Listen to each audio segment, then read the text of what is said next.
lawyer. I'm Immigration Attorney Gail Seeram, and I want to talk to you about a new requirement starting October 1st, 2021, that all immigration applicants who must submit a medical exam form I-693 must be fully vaccinated with the COVID-19 vaccination.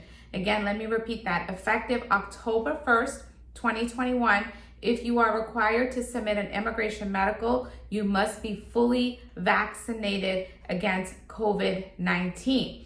So this is very tricky. I know a lot of people have a lot of questions about the COVID vaccine and the requirements, and if there are any waivers that are available for those of you who do not want to have the COVID vaccine.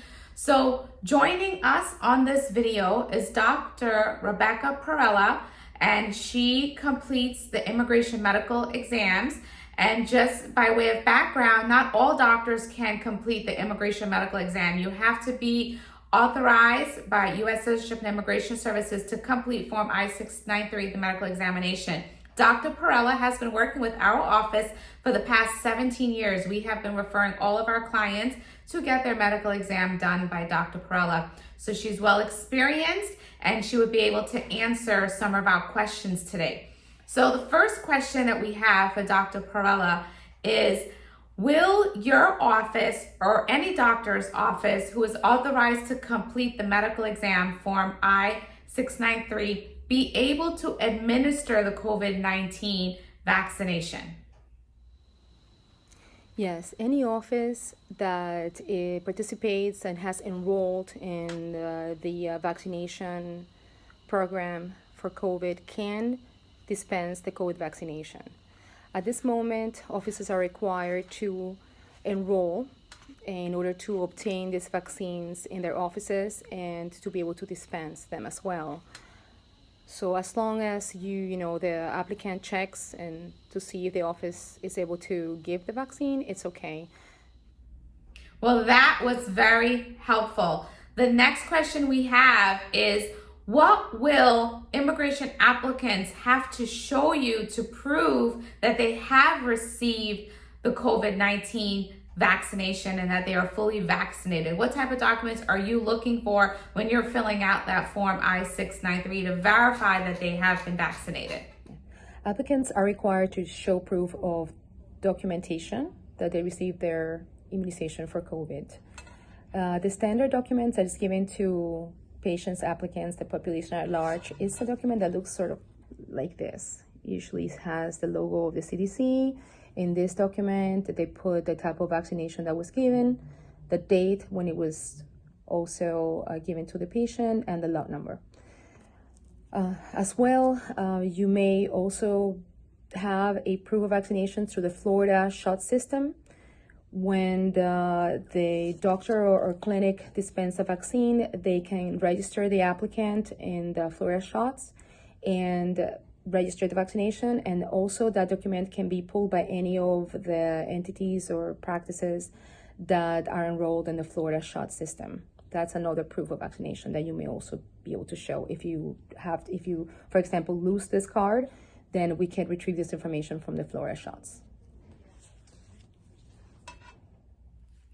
We thank you so much for that helpful information. The next question we have is, what if an immigration applicant already had COVID-19 or recovered from COVID-19, but they are required to file Form I-693 because they're seeking an immigration benefit in the United States? Do they still have to get the COVID-19 vaccine for Form I-693 even though they already had COVID-19? The answer is yes. Whether you have had COVID disease or not, the Centers of Disease Control based in Atlanta, Georgia, and they follow the Advisory Committee on Immunization Practices, and they have deemed necessary that anybody, whether they had the disease or not, for them to be vaccinated. Of course, I always say that caution needs to be practiced, and if the person is still convalescent, meaning they still have signs or symptoms of disease, they need to wait the appropriate time in order to receive this vaccine.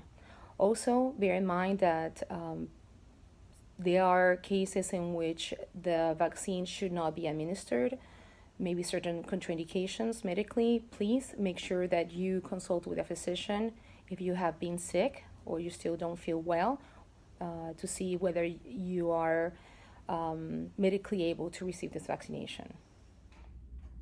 You are being so helpful, Dr. Pirela. The last question we have for you is, will children over the age of 12 who are also immigration applicants who have to submit an immigration medical form I-693, do these children have to also show proof of a COVID-19 vaccination? Yes. So the way this works is that there is an institution or organization called the Advisory Committee on Immunization Practices. They make the recommendations to the Centers for Disease Control, and USCIS follows the recommendations of the CDC.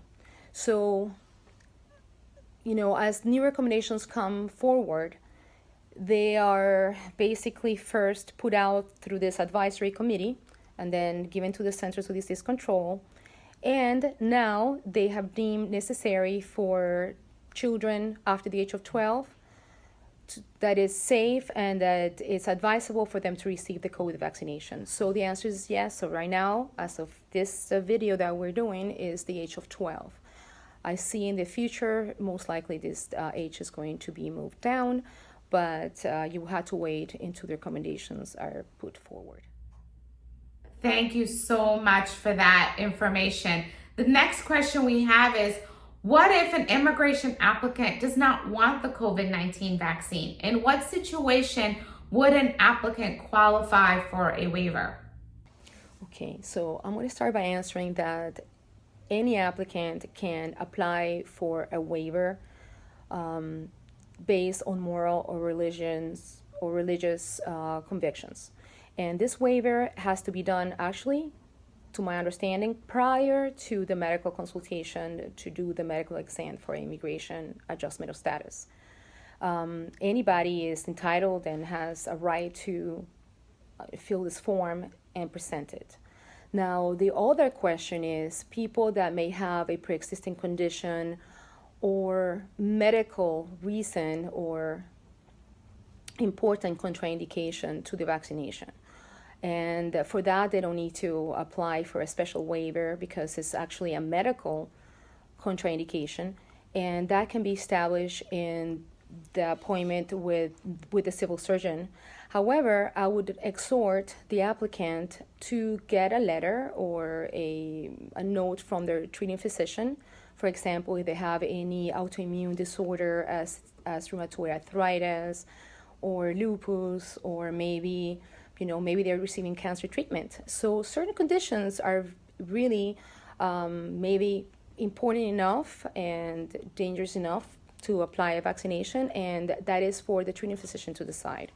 And it would help greatly if the civil surgeon receives this information, so then they can, use the best medical judgment at the time of deciding whether the applicant should be excluded.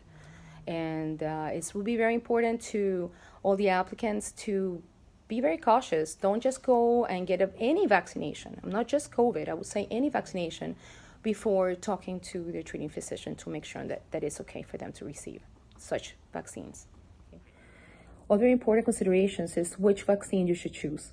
Depending on your age and whether you're female or male, you may want to choose the vaccine that is safer.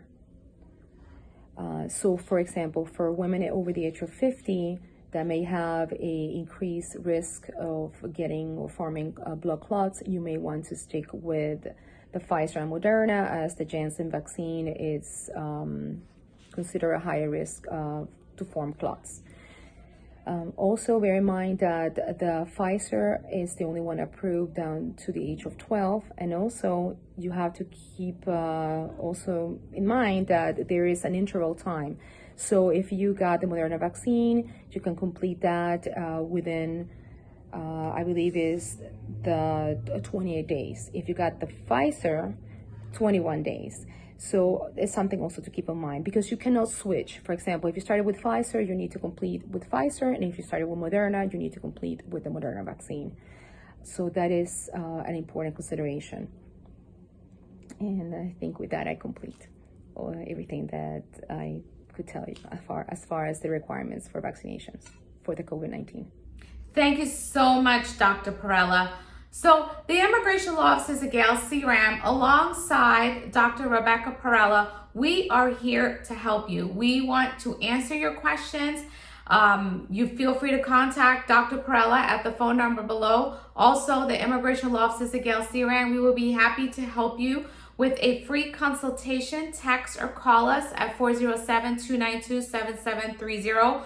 Send us a WhatsApp at 407-353-1363. Do not forget to subscribe to our YouTube channel. And please, please, please share this video with a friend or a family so they're well informed about the new requirement effective October 1st, 2021, that all immigration applicants must have the COVID vaccine. If you do not have the COVID vaccine, you would be held inadmissible and would not be able to get your immigration benefit here in the United States. Again, there are some exceptions that Dr. Rebecca Pirela spoke about. But if you have any questions about this topic, again, feel free to contact the Immigration Law Offices of Gail Seeram or to contact Dr. Rebecca Pirela, who is authorized to complete the immigration medical exam. Thank you so much.